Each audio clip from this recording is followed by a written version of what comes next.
Have you ever noticed how a sneeze can feel unexpectedly satisfying? Let's dive into why that happens.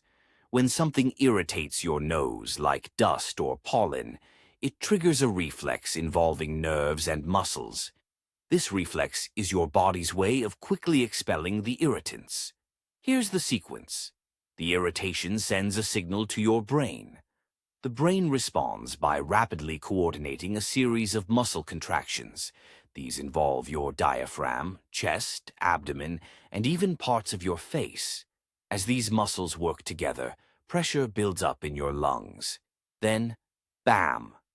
The sneeze explodes out of you at speeds that can reach up to 100 miles per hour. But why does it feel so good? It's all about relief.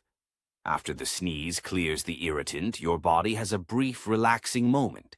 Plus, some experts think sneezing might even release endorphins, those feel-good chemicals, giving you that mildly euphoric sensation. So, next time you sneeze, you'll know there's a whole orchestra of activity playing inside your body.